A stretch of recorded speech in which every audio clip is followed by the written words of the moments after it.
ولقد آتينا داود وسليمان علما وقال الحمد لله الذي فضلنا على كثير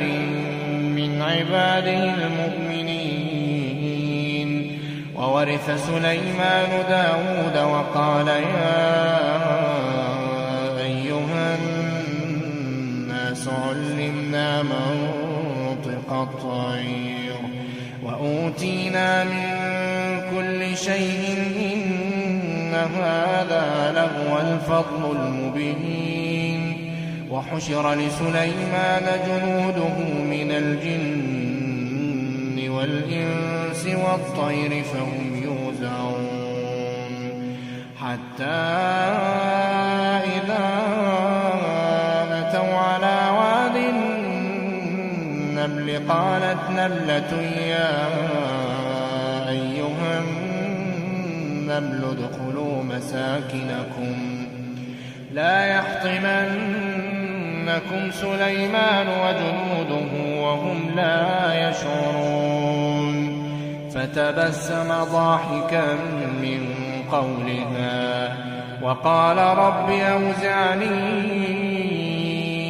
أن أشكر نعمتك التي أنعمت علي وعلى والدي وأن أعمل صالحا ترضاه وأدخلني برحمتك في عبادك الصالحين. وتفقد الطير فقال ما لي لا أرى الهدهد أم كان من الغائبين لأعذبنه عذابا شديدا أو لأذبحنه أو ليأتيني بسلطان مبين. فمكث غير بعيد فقال أحطت بما لم تحط به وجئتك من سبأ بنبأ يقين. إني وجدت امرأة تملكهم وأوتيت من كل شيء ولها عرش عظيم. وجدتها وقومها يسجدون للشمس من دون الله وزين لهم الشيطان أعمالهم فصدهم عن السبيل فهم لا يهتدون. ألا يسجدوا لله الذي يخرج الخبى في السماوات والأرض ويعلم ما تخفون وما تعلنون. الله لا إله إلا هو رب العرش العظيم. قال سننظر أصدقت أم كنت من الكاذبين. اذهب بكتابي هذا فألقه إليهم ثم تول عنهم فانظر ماذا يرجعون. قالت يا أيها الملأ إني ألقي إلي كتاب كريم إنه من سليمان وإنه بسم الله الرحمن الرحيم. ألا تعلوا علي وأتوني مسلمين. قالت يا أيها الملأ أفتوني في أمري ما كنت قاطعة أمرا حتى تشهدون. قالوا نحن أولو قوة وأولو بأس شديد والأمر إليك فانظري ماذا تأمرين. قالت إن الملوك إذا دخلوا قرية أفسدوها وجعلوا أعزة أهلها أذلة وكذلك يفعلون. وإني مرسلة إليهم بهدية فناظرة إليهم يرجع المرسلون فلما جاء سليمان قال أتمدونني بمال فما آتاني الله خير مما آتاكم بل أنتم بهديتكم تفرحون ارجع إليهم فلنأتينهم بجنود لا قبل لهم بها ولنخرجنهم منها أذلة وهم صاغرون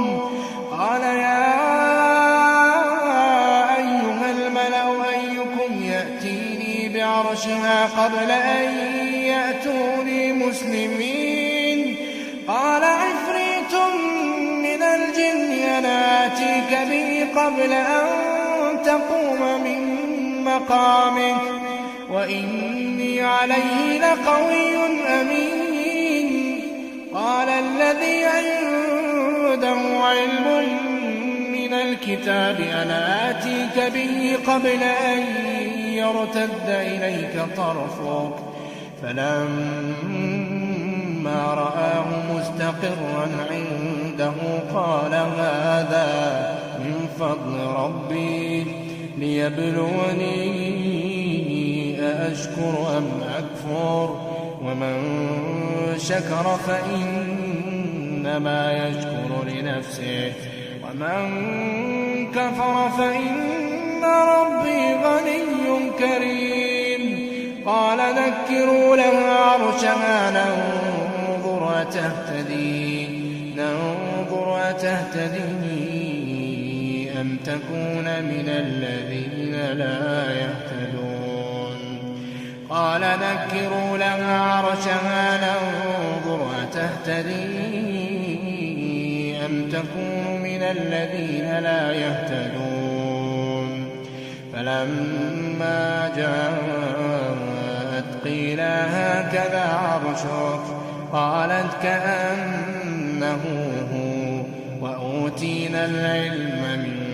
قبلها وكنا مسلمين وصدها ما كانت تعبد من دون الله إنها كانت من قوم كافرين قيل لها ادخل الصرح فلما رأته حسبته لجة وكشفت عن ساقيها قال إنه صرح ممرد من قوارير قالت رب إني ظلمت نفسي وأسلمت مع سليمان لله رب العالمين ولقد أرسلنا إلى ثمود أخاهم صالحا أن اعبدوا الله فإذا هم فريقان يختصمون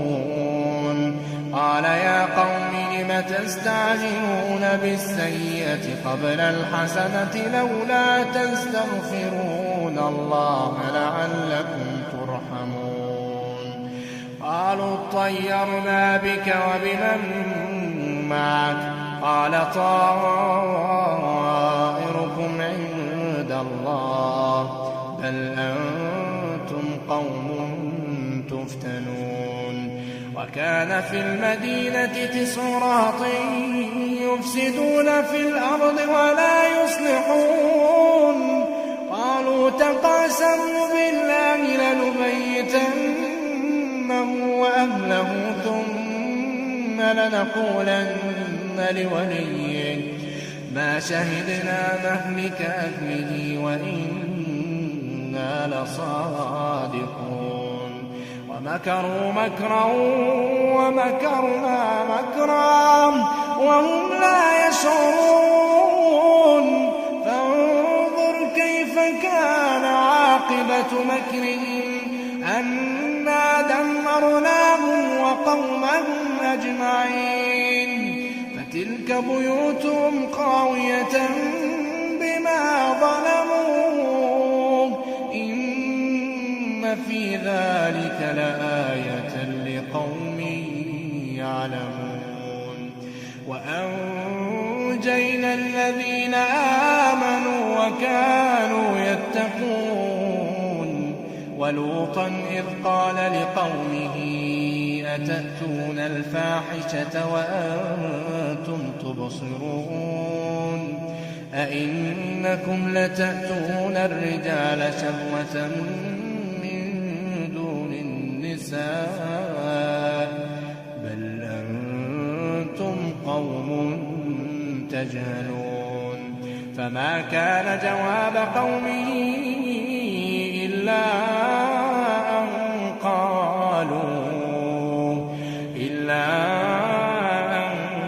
قالوا أخرجوا آل لوط من قريتكم إنهم أناس يتطهرون فأنجيناه وأهله إلا امرأته قدرناها من الغابرين وأمطرنا عليهم مطرا فساء مطر المنذرين